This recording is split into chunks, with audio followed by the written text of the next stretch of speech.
Welcome to Historical Drama with the Boston Sisters, where we talk about historical drama series and films as windows to the past and mirrors of the present.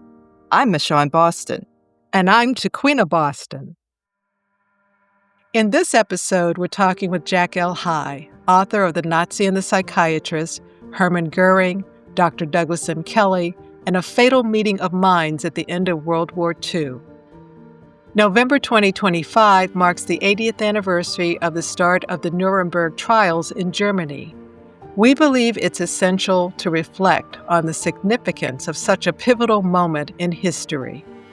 Jack L. High's book, The Nazi and the Psychiatrist, delves into the complex psychological dynamics between Nazi leader Hermann Göring and American psychiatrist Dr. Douglas M. Kelley, providing a nuanced perspective on their fateful encounter around one of history's darkest chapters. The recent film Nuremberg presents a gripping historical drama that chronicles the events that brought the Nazi high command to justice in the wake of World War II. Written and directed by James Vanderbilt, Nuremberg is based on Jack L. High's The Nazi and the Psychiatrist. In the film, U.S. Army psychiatrist Lieutenant Colonel Douglas M. Kelley, portrayed by Rami Malek, is tasked with assessing Hitler's infamous second-in-command, Hermann Göring, portrayed by Crowe, and other high-ranking officials. The Allies, led by Chief U.S. Prosecutor Justice Robert H. Jackson, portrayed by Michael Shannon, assemble an international tribunal, the first of its kind, to ensure the Nazi regime answers for the unveiled horrors of the Holocaust. As he's evaluating the prisoners for trial, Kelley engages in a psychological duel with Göring, uncovering the unsettling truth that ordinary people can commit extraordinary evil. Taquiena and I saw the film Nuremberg at the Middleburg Film Festival in Middleburg, Virginia, 2 days after our talk with Jack L. High. Later in the podcast, Taquiena and I will share why Nuremberg is an important film for this time and the critical questions the story raises about the nature of evil, revenge versus justice, international law, and the dangers of nationalism and exceptionalism. Jack L. High is an award-winning writer with hundreds of articles and over a dozen books to his name. He has led workshops and given talks at prestigious institutions, including Mayo Clinic, Yale, Harvard, and Stanford. His notable works include The Lobotomist and The Nazi and the Psychiatrist. L. High's articles have appeared in Scientific American, Wired, Discover, Smithsonian, The Atlantic, and many other publications, earning him several awards for medical journalism. He has also received 2 Minnesota Book Awards, a McKnight Fellowship, and the annual Book Award of the Medical Journalists Association of the United Kingdom. Additionally, Jack has served as board chair of the Loft Literary Center and president of the American Society of Journalists and Authors. Welcome, Jack, to Historical Drama with the Boston Sisters. I'm so happy to be here. Thanks very much. The recent film Nuremberg is based on your book, The Nazi and the Psychiatrist, Hermann Göring and Dr. Douglas M. Kelley and the Fatal Meeting of Minds at the End of World War II. What made you want to write this book about the psychiatrist Douglas Kelley, who's played by Rami Malek in Nuremberg, and his interactions with the Nazi leaders, specifically Hermann Göring, played by Crowe, who were tried in Nuremberg? This book came directly out of an earlier book I wrote called The Lobotomist, and it too is a book about a psychiatrist. And as it happened, as I was researching that earlier book, I learned that the psychiatrist at the center of that book had met Douglas Kelley at one point in the late 1930s, and he recorded in his unpublished memoir a scene that he remembered in which the two of them met at a psychiatric conference, the American Psychiatric Association conference, and Dr. Kelley was there not to present a paper or deliver some of his learnings, but to give a magic show. And he gave a magic show for all of these psychiatrists in attendance, which I think would be a tough audience, but he pulled it off. And that stuck in my mind. Who was this guy who would do such a thing? And then the psychiatrist who I was originally writing about also recorded that he had followed Dr. Kelley's career afterward, which took him to Nuremberg and other things that happened in his life after Nuremberg. And so a few years after I finished that book, I decided to follow up on all that. And I got in touch with Dr. Kelley's surviving son, also named Doug. And I tracked him down and I asked him, "Do you have anything belonging to your father?" He said yes, without elaborating, and invited me to come and visit him in Northern California, where he was living at the time. So I went. Doug opened the door, and there in his living room were 15 boxes of stuff. And it was overwhelming because these boxes contained not only documents, mainly medical records of the German defendants from Nuremberg, but also artifacts, really intriguing and sometimes puzzling artifacts. For instance, there was a vial of these red pills, and a label on the vial identified them as samples of the drug to which Hermann Göring was addicted at the time of his capture, a drug called pericodine. And there were many other artifacts like that in addition to all the papers. And this material had been in Kelley family member basements since 1949. And I knew once I started digging that this was a story that I had to get into. It was overwhelming and a little bit nauseating when I saw the potential of the story and how much work I would have to do. Wow. Yeah. Well, also, let's talk about the title. Why did you add Fatal Meeting of the Minds to the title of the book? So much of my book and almost all of the movie is about the interactions between Dr. Douglas Kelley, the U.S. Army psychiatrist, and one of the prisoners in that first Nuremberg trial, the International Military Tribunal. And that prisoner was Hermann Göring. And going through the papers, I had no idea of this beforehand. What emerged was a cat and mouse game between these two men who were quite similar in some respects. They were both the egotists. They had gigantic egos, both of them. They were both highly intelligent and educated, and they both had high opinions of themselves and believed that they were almost always right. And so they were a formidable match for each other. And the fatal meeting of minds part was about the endings of both of these men.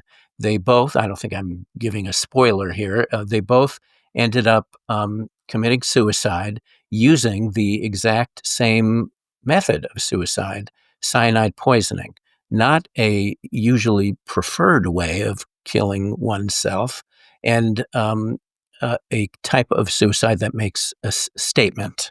And so part of my quest in the book was to answer the question, what was the connection between the two suicides of these men? And was it important that they had used the same means of killing themselves? You said earlier about how you felt as you were starting to unravel, reveal, dig deeper into Kelley's background, Kelley's papers, etc. What impact has r this process of writing The Nazi and the Psychiatrist had on you and your work since you wrote the book? It's had a big influence on me. Dr. Kelley was was serving in the U.S. Army during World War II. He was treating service members who were suffering from what today would be called PTSD. And so he was in Europe at the end of the war. And because I think he was one of the highest ranking psychiatrist at the time in the U.S. military nearby. He was given the task of going to the places where these prisoners were being held for trial and determining whether they were fit to stand trial. But Dr. Kelley, that was a relatively easy thing for somebody like him to determine. And so he set for himself a much more ambitious task, which he didn't tell anybody about, which was to try and get it really inside their psyches and to find out whether these Germans, the high command, civilian and military of Germany who had been captured, whether they shared any common psychiatric disorder or some other psychiatric explanation for the heinous crimes that they committed while they were in power. And Dr. Kelley came home believing that there was no such common psychiatric disorder. He had been searching for what he called a Nazi virus. There was no Nazi virus. And instead, Kelley believed that the traits that these men exhibited were common traits in our society, and not only our society, in every society, in every place, and in every era of time. It's just common traits to humanity. And because of that, the war did not end the threat of fascism. He returned to a U.S. in which he found fascism incipient all over the place. For instance, he studied the speeches and actions of the group of U.S. Southern segregationists who had high political offices at that time, governors, senators, and believed that they were acting in much the same way as these high-ranking Germans had acted, using racial discrimination, cynically in some cases, simply to climb to power. And um, and and so Dr. Kelley gave talks about this and wrote a book in which he laid this out. And he believed that in the U.S. there is this long-running thread of potential fascism going back a couple of hundred years, and that it wasn't going to stop just because World War II had ended, that it was going to continue, it was continuing, and it would continue in the future. So if these people are all around us, how can we deal with it? How can we stop them? And I think he was on the right track there. And he was prescient, too, in predicting what we're facing right now in our country, a rise of fascism, fascistic beliefs, and fascistic uses of power, and that we should pay attention to what he said now. As I've been reading about the 1930s in the United States and what was happening in Germany and Europe, it's my understanding there was even a dialogue between these two groups. And Germany, the Nazis in Germany, were looking at models in the United States That is to implement They in did. Germany. Hitler and his cronies looked at American segregation laws, laws of eugenics, and modeled much of their legislation on those American laws and American practices.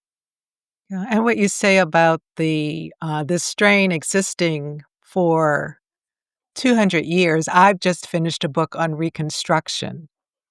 And I know there's some historians who are saying as much as we're comparing ourselves to the 1930s in Germany, we actually are reliving post-Reconstruction in the United States. And those elements are there, including the kinds of leaders that were able to sway the minds of people. And one of the things that was intriguing to me, particularly looking at popular culture, anti-heroes and villains seem to be really charismatic right now.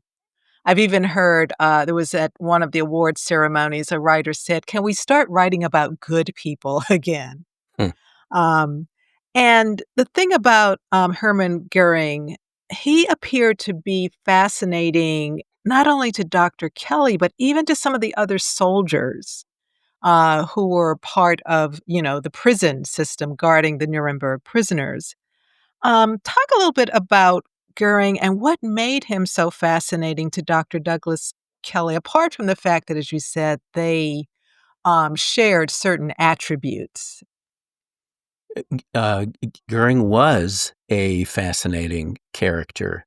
At the time of World War II, the American public largely viewed him as a kind of clown. Because he loved to dress in fancy uniforms, he loved pageantry, and he lived in an estate where he had wild animals roaming the grounds and things like that. But when Kelley arrived in Germany and began spending time with Goering, he noticed that there were other deeper aspects to Goering's character. For instance, there was no denying that Goering was charming and funny, and that people liked him, even if they didn't want to like him. On the other hand, the flip side of that was there was a very dark side to Goering's character in which he had no regrets about condemning to death people who had been his friends or people in large groups like the Jews of Europe who the consequences of that simply did not register with Goering, or he put them out of his mind if they did, because he was an opportunist. Like many of the fascists around him and fascists and other fascist movements, they were using the movement to get on top themselves. They did not care about all the people they crushed on the way to the top. And this was the kind of person that Kelley was most afraid of, most concerned about, because they're not all that unusual. They exist today in politics, of course, but also in business, in education, in all kinds of careers. And Kelley had difficulty developing a relationship with Goering. He had to because he was evaluating him, and he had to in another sense because he was his personal physician during that time in prison. But I would say that in no sense did they become friends, but I think they had a mutual attraction because they were similar, but also because Goering was such a puzzle to Kelley and unexplainable, using the professional tools of psychiatry at his disposal. So I think all of the different aspects of Goering, he was not a simple man. He was not, as Hannah Arendt said of some of the other Nazi criminals, he was not banal. He was about as banal as Liberace. He was extravagant and really out there, and you couldn't miss him. And this is what made him such a fascinating character to Kelley. Yeah, I can't get the red hat box out of my head when I think about him. That said a lot about the kind of person that Right. he Yeah. was and his One of the jewels. possessions he brought with him to the prison. Yeah. Yeah. So we've talked to several authors who've had their books either serve as the inspiration for films and series or who the books have been adapted to films and series. And as with any creation, sometimes there are things that other people see in it that you say, oh, wow, they emphasize that, or that's interesting that that's the angle they took. As you watch the film, what did you recognize from your book? And what were things that you felt were maybe more dramatized or more emphasized, but nevertheless, they gave you a deeper understanding of the history of that the film covers? I may be different in than some other writers who have had their works adapted into movies, because as I reviewed different versions of the screenplay that James Vanderbilt, the screenwriter and director of the movie, sent to me, I didn't see it as my job to correct historical inaccuracies or anything like that, because his job was to make a good movie. And what makes a good movie is not the same as what makes a good nonfiction book. And so what I do see in the movie is the overall message, the message that fascism, authoritarianism is dangerous. That's obvious, but that it's not a closed door. That it's happening now. The potential is always there for it to happen at any time. That was a message I hope the reader would pick up in my book, and that I think viewers of the movie will also see. Also, the nature of the cat and mouse game between Göring and Kelley, which is so interesting and so cinematic in many ways, that is certainly intact in the movie, and I was happy to see that. There are some factual liberties taken. For instance, much of the second half of the movie is concerned with the trial itself and Göring's appearance on the witness stand, with Justice Robert Jackson questioning him. And in those scenes, Dr. Kelley is shown to be in the courtroom watching. But in fact, by that time, Dr. Kelley was no longer in Nuremberg, and so wasn't there in the courtroom. But I can see, for dramatic purposes, it's important to have him there, and to react to the things that Göring is saying, and to see what happens as a result of Justice Jackson's questions. Another minor discrepancy, and I had to warn Dr. Kelley's son, Doug, about this, was that in the movie, Doug's mother does not exist. Dr. Kelley is apparently unmarried, unattached, unfettered, and so he develops in the movie a kind of romantic interest, which is part of the movie, but was not true to life. And so viewers will have to decide for themselves, does that help or not? I think it does help. And I'm so glad after seeing the movie that I can, in good faith, honestly recommend it to other people, not just because it's based on my book, but because it's a good movie that I think will influence people and get people talking and thinking afterward. Yeah, we always say to people, take the film or the series and the book as separate creations and appreciate them for what they each offer. Exactly. And also, I like to warn people that if what they're interested in doing is learning history, probably the movie theater is not the place to do that. The movie theater is the place to be entertained and to be emotionally moved. Films are so good at that. Yeah. And we also see films and series as portals, creating the curiosity to know the real history. And a number of our podcast listeners have told us that's been one impact for them. Yeah, I'm one of those people who Googles while watching something. You mean like, did this happen? Or was there Did this such a person? happen? Yeah. Yes. It's tempting to do that. I'm curious, what was Douglas's reaction to the news that his mother was omitted from the script? But she's on the cutting room floor, so to speak.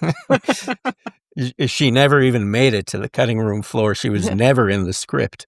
I think he was taken aback at first because Dr. Kelley's relationship with his wife, Dookie, is a prominent part of my book and a big part of the family dynamic. And but Doug is, if anything, he is even smarter than his father. I consider him to be the hero of my book, because without him, the book wouldn't have happened. He had all the materials, of course, that were the foundation for my book, but also he gave me insights into his father's behavior and his parents' relationship and all of that really add to the complexity and richness of the story I'm trying to tell in my book. And it was a difficult time for Doug and his siblings to be in that family, and he survived, and survived is such an emotionally intact and wonderful person. So that's why I consider him the hero of my story. You've been enjoying Historical Drama with the Boston Sisters, a podcast where we talk about historical drama films and series as windows to the past and mirrors of the present. Make sure you subscribe to our podcast on your favorite platform. Share the excitement with your friends. Visit michonbostongroup.com/Boston Sisters. Join the historical drama community by signing up for our e-newsletter so you'll never miss an update, future episodes, or exclusive bonus content. Now, back to our fascinating conversation. Let's talk about the history, the real history. We're coming up on the 80th anniversary of the Nuremberg Trials in Nuremberg, Germany. Why did the organizers of the International Military Tribunal in Nuremberg find it necessary to perform a psychological evaluation of the Nazi leaders to determine if they were fit to stand trial despite all the evidence? The film also shows some of the film footage of the concentration camps and the Yes. survivors. All the evidence of their crimes were there. There was great discussion before the trial among the Allies, which were the US, Britain, France, and the Soviet Union, about what to do with these German leaders who had been captured. And this is the discussion ranged from put them against a wall and shoot them. That was the favorite outcome of Winston Churchill, to we should try them and try them fairly. And that was the favored outcome of Roosevelt and surprisingly, Joseph Stalin also. And so that opinion prevailed. And so this trial developed, breaking new ground. There had never been a trial like that before, prosecuting national leaders for war crimes, crimes against humanity, and genocide. And the conviction grew among the Allies that if we're going to have this trial, it should not be perceived as some kind of kangaroo court. It should not have a predetermined outcome, and it should not be perceived as something that's happening just because we won and they lost. And if the outcome had been different, that if they won and we lost, then our leaders would be on trial in the exact same way. So part of staging a fair trial is to determine if the defendants are psychologically, mentally fit to be tried. Do they have some kind of disability that would prevent them from participating in their defense or understanding the difference between right and wrong? And so that's what Kelley was brought in to do. And in the end, he determined that they were all fit, with the possible exception of one, a man, one of the more minor Germans in the story, Robert Ley, who was the head of an agency called the German Labor Front, who Kelley believed may have suffered from a serious psychiatric disorder. But Ley committed suicide before the trial began, so it wasn't an issue in that sense. So that's why it was important to determine their mental fitness. Your books spent, I think it was even a chapter on the Rorschach psychological tests given to Göring and the other Nuremberg prisoners prior to their trial. And what was interesting was that Kelley and his other psychiatric colleagues had different interpretations of the prisoners' responses. Talk a little bit about those different interpretations, and based on your research and your writing, how effective do you think those tests were in understanding the Nazi leaders' psychology, their behavior, and the perspectives that created the Nazi Germany of World War II? It's important to remember that these events are from 80 years ago. And so the tools available to psychiatrists and psychologists then were not the same as what they may use today. Dr. Kelley was a big advocate and of and relied heavily on the Rorschach ink blot test, which I'm sure many people, once they saw the ink blots, it would be familiar to them. So in that test, the subject is presented with a series of cards that show ink blots, abstract images. They're not pictures of anything. And the subject is asked to describe what they see.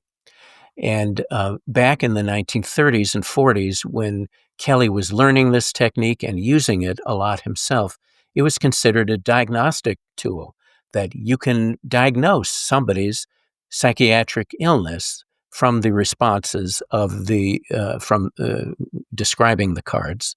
And not only that there was not just a science to it, but an art to it, and that some interpreters were better than others.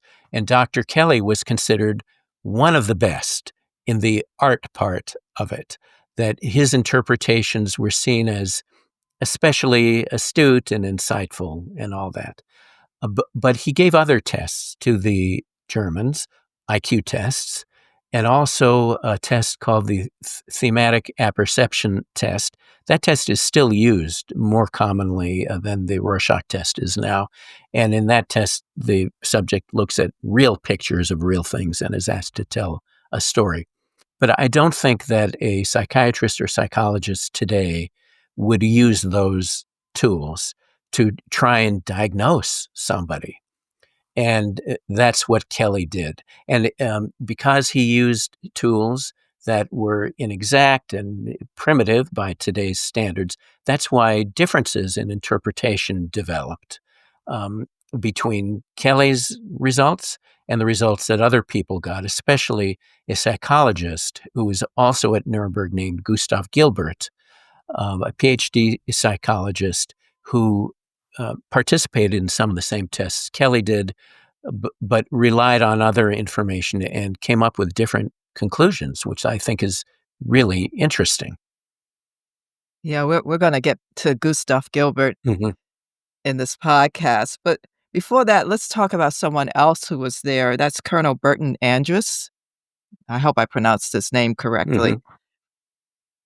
Who was the commandant at Nuremberg. He appears to be the person with the moral compass around this, and how he sees the Nazi leaders, the prisoners, and their crimes against humanity. That seems to contrast with Kelley's impressions and approach. Maybe I should say approach more so than impressions. Tell us more about Colonel Andrus. Colonel Andrus was a jailer. It was his job to administer the prison that these German high leaders were being held in. And so his perspective on the entire proceedings was different. He was not so much concerned with the administration of justice. He just wanted his prison to be run well. And so he formed quick opinions of the prisoners. He sized them up rapidly and came to conclusions about how they should be treated. Most of the conclusions he reached were not at all flattering to the Germans, and he at times treated them harshly, certainly more harshly than they believed they should be treated as former heads of state or former high-ranking military officers. And so he has this role in the movie Nuremberg as well. And he's the one who's delivering snap judgments and trying very hard to make sure the prison is run well. Dr. Kelley, he wasn't necessarily interested in the administration of justice either. His interest was trying to figure these men out. And to that goal, he sometimes aided the prosecution. That he was an army officer. It was a military trial, and it was part of his job to provide information to the prosecution. But he was also approaching it as a physician, approaching these men. So one thing that I came away from in this story is that everybody had different goals. They were trying to do different things, and thus they had different perspectives. And it's that kaleidoscope of perspectives that the Americans and other Allied people involved had is what makes the story unpredictable and adds a lot of interest to what happened, I believe. You mentioned Gilbert, and is it Howard Triest or Triest, Triest? right. Triest. Howard Triest, who was an interpreter, who's played by Leo Woodall, and Lieutenant Gilbert, who was a second psychologist brought to Nuremberg, played by Colin Hanks. And both of these men were Jewish. In fact, it was one of the things I found amusing in the book, even though it's a very serious book, was some of the Germans who would say, "Oh yes, I know, I can tell a Jew, a mile away," and the fact that I think it was Gilbert didn't reveal until much later that he actually was Jewish. How did their stories influence the way you wanted to tell Kelley's story? Dr. Gilbert's part of the story was of interest to me mainly because of the competition he had with Dr. Kelley. So, they came from slightly different disciplines, psychology versus psychiatry, and they interpreted the test results differently. They both came to Nuremberg wanting to write books and thinking that that would be their path to fame and fortune once they returned back to the States. And they both did write books. At one point, they were thinking of collaborating, but they got along so badly that they abandoned that idea. So Dr. Gilbert's Jewishness was known to many, if maybe all, of the defendants soon after he arrived. And it was a key to his relationship with some of the defendants, which was different from Dr. Kelley's relationship. And another thing that helped Dr. Gilbert a great deal in dealing with the defendants was he was fluent in German, and Dr. Kelley was not. So some of the defendants, I would say, bent over backwards to try and be nice and open to Dr. Gilbert because he was Jewish, and they knew that they were being charged with, grossly anti-Semitic, genocidal crimes. And so they wanted to make an impression that way. And for some, the fact that he spoke German, especially for the defendants who did not speak good English, was a portal. It was an opening for him. Howard Triest was one of the two translators that Dr. Kelley worked with, and he largely concealed his Jewishness from the defendants because he believed it would help his relationship with many of them to do so. And he was undoubtedly correct about that, because one of the defendants that he became close to was Julius Streicher, who was among the defendants because he had edited this horribly anti-Semitic newspaper called Der Stürmer, and had influenced German public opinion so much against Jews before and during the war. And the Germans had ideas, stereotypical ideas of what Jews looked like. And Howard did not fit that at all. He was blonde, blue-eyed. Many of those stereotypical ideas were wrong from the start, but Howard certainly did not fit them. And he used that to his advantage to get close to some of the defendants, like Streicher, who would have rejected him outright had they known he was Jewish. And in fact, Stryker opened up a lot to Howard. He was one of the ones who believed he could sense a Jew from miles off. And so they used their Jewishness differently and to their own professional advantage. And I think it worked for each of them.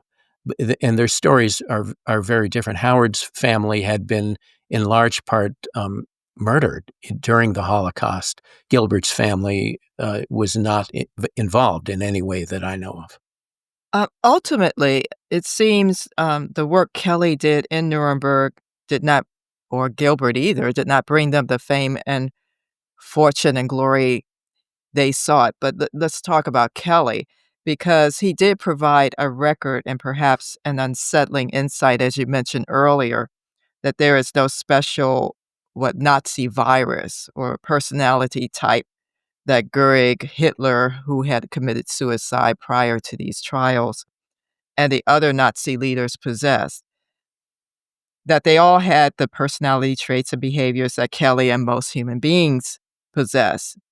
What do you see as the value of Kelley's work today? Is it still being used? Is it being accessed for other studies or understandings? One way that Kelley's work is still being used is that he came up with, developed all of these Rorschach test results, and those are available now. But the influence of Rorschach examination has faded quite a bit over the years, and that is not very influential. Uh, uh, so Dr. Kelley's book that he wrote when he returned to the U.S., 22 Cells in Nuremberg, was a flop because his ideas about the normalcy of the German defendants and the potential for Nazism or fascism in our society wasn't very popular. The public liked much better Gilbert's conclusion that these men really were psychiatric deviants and monsters, in a sense, and that were distinctive because of that. And it was unlikely that we would see the likes of them very often in the future. That after all of the hardships and killings and terrible times of World War II, that was a more comforting message. The war ends and we're finally over this nightmare. Kelley's message was, yes, the war has ended, but there may still be more nightmare ahead of us. And this was part of the frustration that Dr. Kelley felt in the years after Nuremberg. He decided to make a professional change in course. If psychiatry could not explain the Nazis, then what could? He thought criminology maybe could explain the Nazis. And so he became a professor of criminology at UC Berkeley in his final years. And he was greatly agitated by the rise of McCarthyism, the Red Scare. He believed that he was being targeted under the Red Scare. He had a drinking problem. He had marital problems, mood problems, and all of that, including his failure to persuade the public through his book of the nature of fascism, contributed to this steep decline he underwent in his final years. So it's a sad story.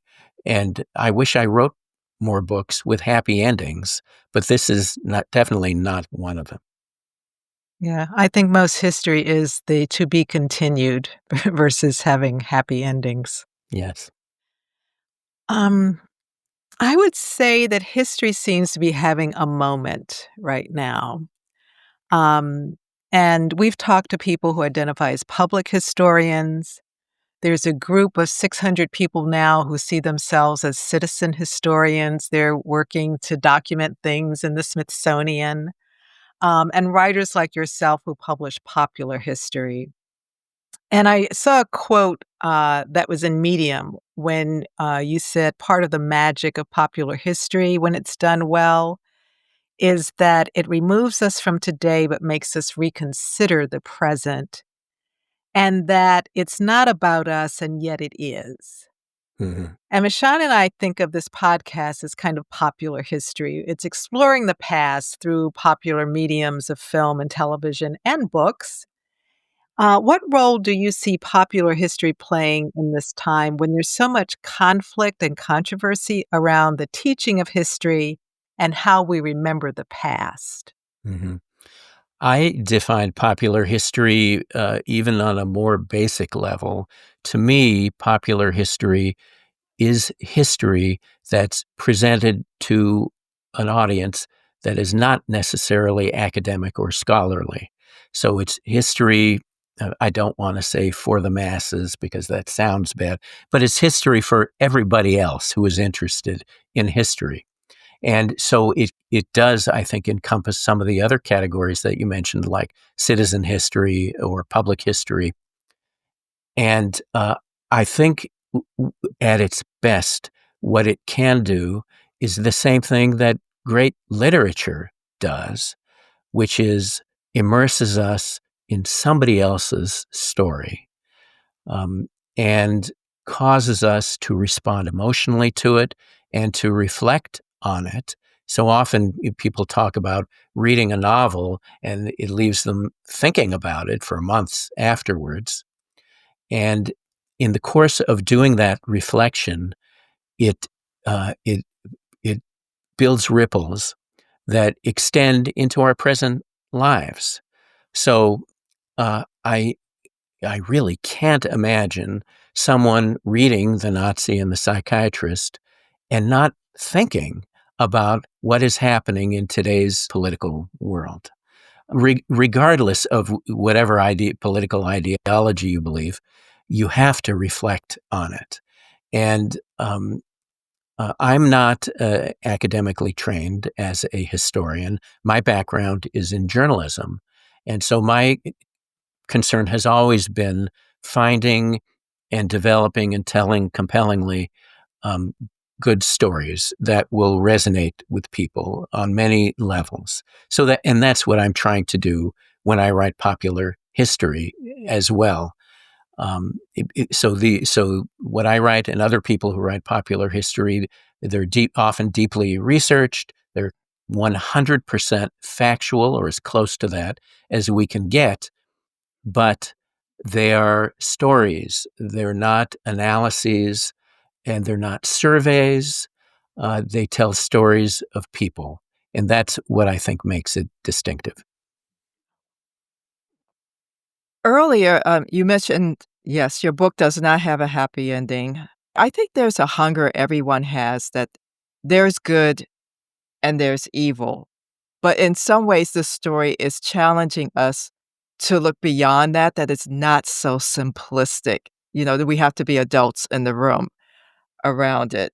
When people read your book or when they go see the film, how do you want them to see the role of good and evil? I mean, Colonel Andrus, you just said, basically is a jailer, and he wants to have his way there, and that role is played by John Slattery, who I didn't mention earlier. How would you like people who come into the room to see Nuremberg or go purchase or pick up your book at the library, how do you want them to embrace the struggle? At the at the root of all of it, the book, the movie, um, is a conflict, I think, that I have found in other stories I've told in books too. So I think it's a universal struggle between people who believe that there are others who are inherently evil, who are monsters, and those who don't believe in monsters, certainly do believe in evil acts, evil events, but not evil people. And I count myself among the latter group. I'm with Dr. Kelley in that I don't believe that the German defendants were monsters. People have sometimes asked me, "Hey, how can you stand to humanize somebody like Hermann Göring?" And my response always is, why not humanize him? He was human, right? There's no disputing that fact that Hermann Göring was human. And so what we have to do to understand them and their acts, and without excusing them or absolving them of responsibility, is to find out what motivated them to behave the way they did and what motivated the followers of the Nazi ideology to support it. And that to me is a much richer examination than writing somebody off as an evil monster, which in itself absolves them of responsibility. If someone is an evil monster, how can they do any different from what they do? We all make choices based on what is motivating us, and we should all be held accountable for those choices. And humanizing the people that we're interested in or researching and discussing is the only way to understand what has happened and to, if possible, try and prevent it from happening again. And I would say key to your book and where your journalist expertise in storytelling comes in is striking that balance. You're telling the story, you're showing these are human beings, and it does raise the question of under what circumstances would any of us, given a level of power, what's going on with, state-sponsored activities, laws, etc., might find ourselves committing acts that we would find heinous or atrocious. So I think that's really something that your book does very well is make people think more deeply about this.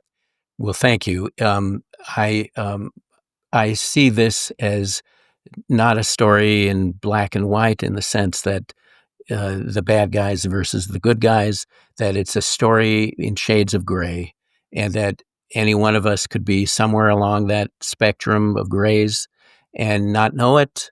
And it's a shock sometimes to when we realize that we're on that spectrum.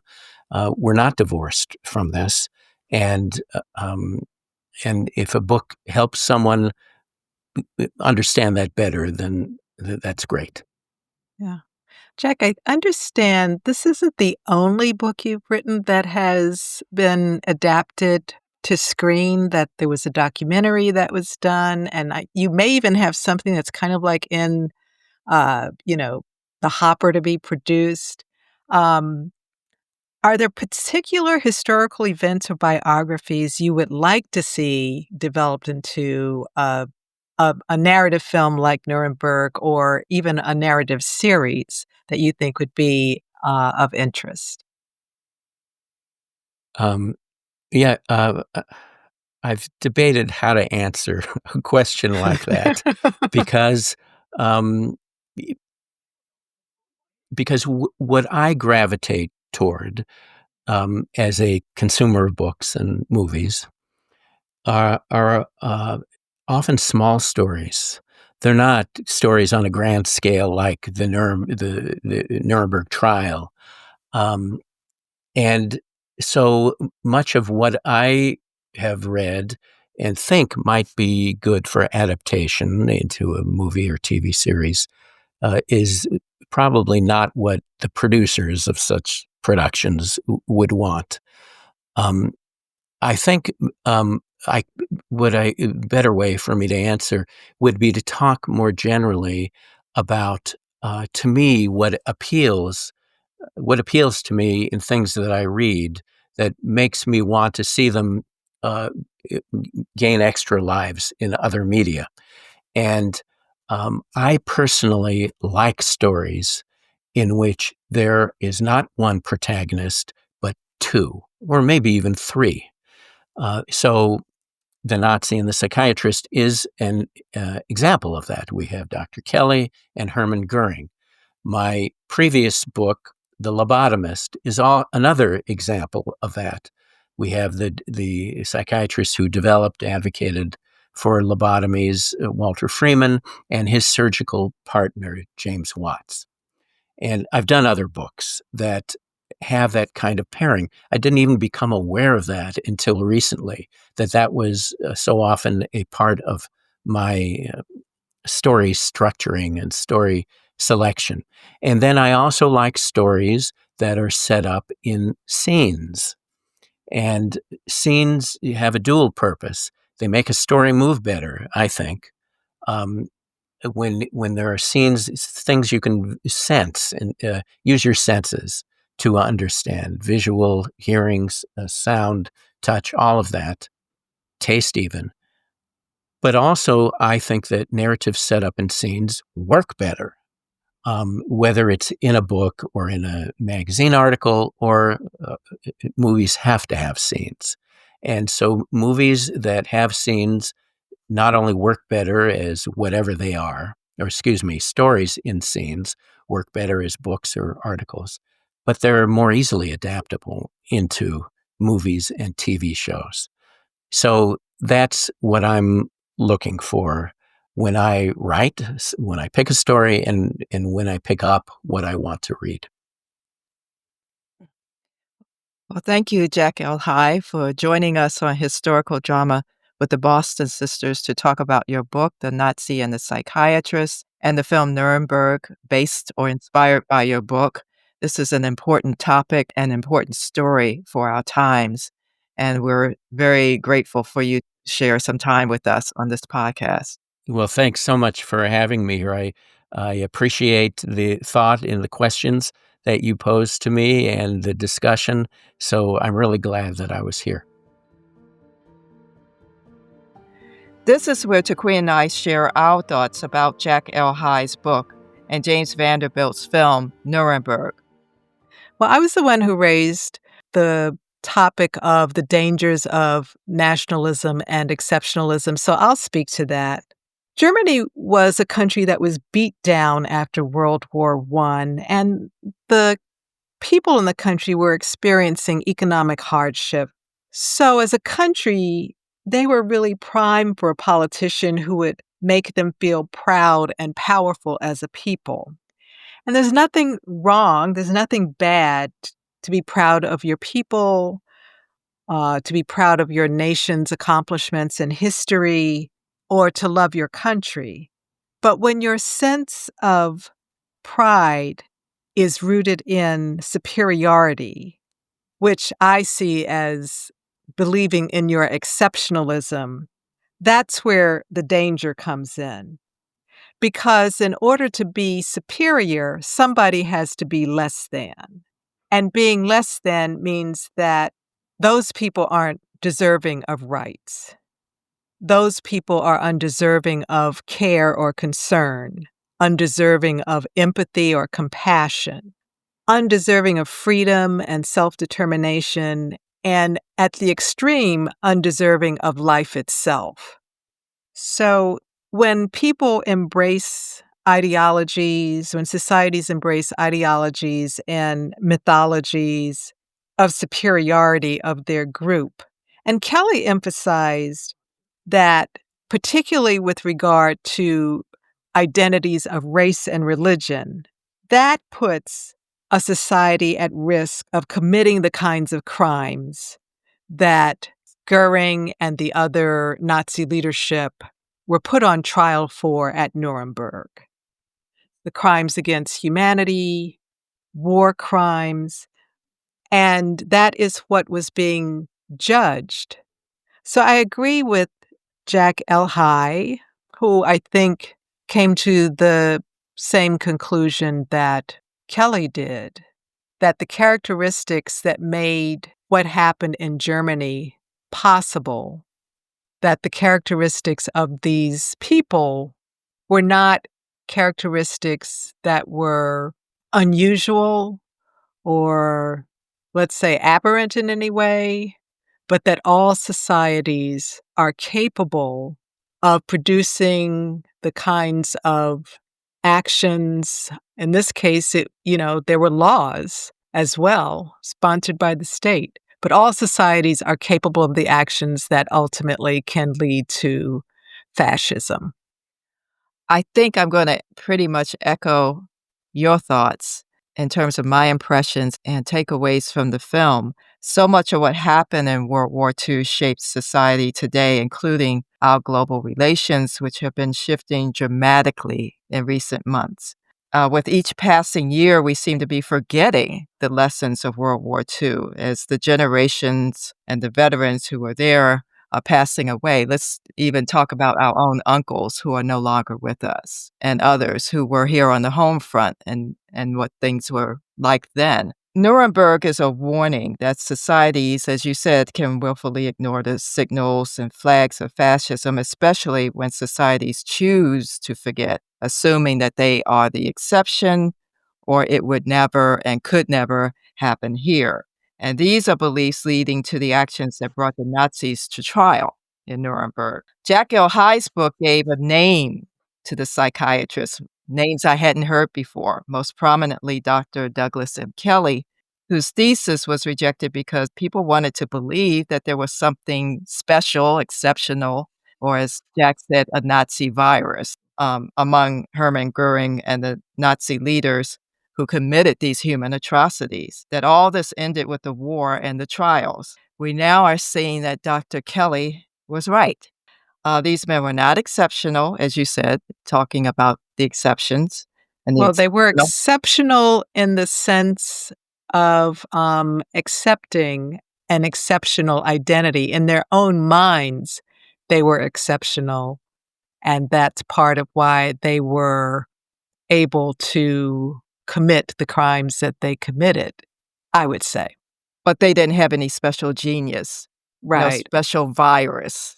Or any kind of cognitive or mental illness or disability.